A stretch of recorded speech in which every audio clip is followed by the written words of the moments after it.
From Friday, the JobSeeker supplement will be slashed by $100 a fortnight and Jobkeeper by $200 from Monday. The new rates are effective until the end of March. Joining me now live is ACOS CEO Dr. Cassandra Goldie.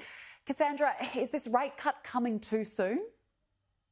Well, JobSeeker is the unemployment payment, Nika. It needs to be permanently fixed because, of course, the reality is in the labour market, we've still only got about one job for every 11 people who are looking for a job or more paid work. And on the government's own assessment, we're still looking at unemployment being above 7% by March, and we won't be getting anywhere near below 6% within the next 18 months. And so we need income support to help people whilst they are trying to get more paid work. And you remember Newstart used to be $40 a day. It was really brutal.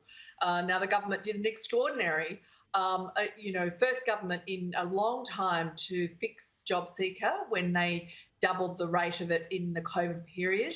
And for the first time in a very long time, we heard that people were finally able to know they could cover their rent, pay for three meals a day, fresh fruit and vegetables were included, and pay for their bills. And from 1 January, we're now going to be seeing people back down on just over $50 a day. This is the wrong move, and we really are urging all politicians over this period. We're only a few days away from 2021. Wouldn't it be great for the government to actually say to people affected by unemployment at the moment, we really do have your back as we go into the new year?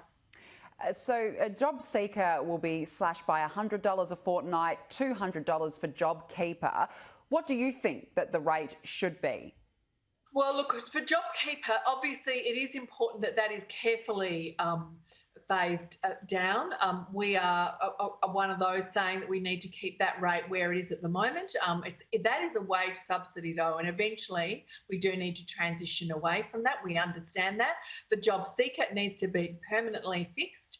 It needs to be at least $65 a day, absolute minimum as the maximum rate of JobSeeker.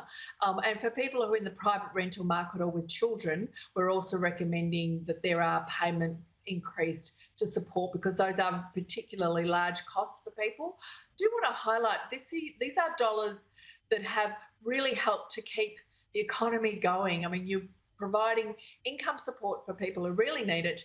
They are spending it because people on low incomes are spending on the essentials. And of course, Nika, that's really helping to keep other people in jobs, local shops and businesses. I mean, Deloitte did that work for us a few months ago. They showed that at stake here was about 145,000 jobs if the government did decide to take JobSeeker back to just $40 a day. It'd be absolutely the wrong move, and all the economists are either on the record or behind the scenes, we believe, urging the government to ensure that JobSeeker payments are continued at a reasonable rate, because it is really good, of course, socially, to make sure people have enough, but also it is helping in terms of the overall economy. The government, though, Cassandra, has said in the past that it simply can't save everyone and it can't save every business. Well, look, there's a couple of things here. Let's remember that we still are overall a very wealthy country, and there are reports out just in the last couple of days highlighting that for people who have the benefits of being billionaires, in fact, they've done extremely well over this last period. The government has choices here about where it is going to provide support and where support will be withdrawn. Of course, in our view, we should not be going ahead with further tax cuts, for example, particularly those ones that are going to be benefiting people already in jobs on much higher incomes. That's not what we should be spending the precious dollars of the federal budget on. We should be spending it on having an adequate increase to JobSeeker. It really is a lifeline. This is what else will you do if you don't have enough income support and there are just not enough jobs out there. And we really think the government needs to understand what's at stake here. We know they are listening, and of course over 3 million people, including over 1 million children, are affected by this cut on 1 January. And we really want to thank everybody who has been sharing their story about what it's like. It's really stressful. The eviction moratoriums are coming off. We understand that landlords can't forever wait for their rent to be paid. We know that energy bills are also, those disconnection moratoriums, they're coming off. A lot of protections, Nika, were put in place during 2020. Of course, many people want to see the back of 2020, don't they? But for people affected by this issue, if you're unemployed, it's going to be really bleak in just a couple of days when you plunge down again further below the poverty line.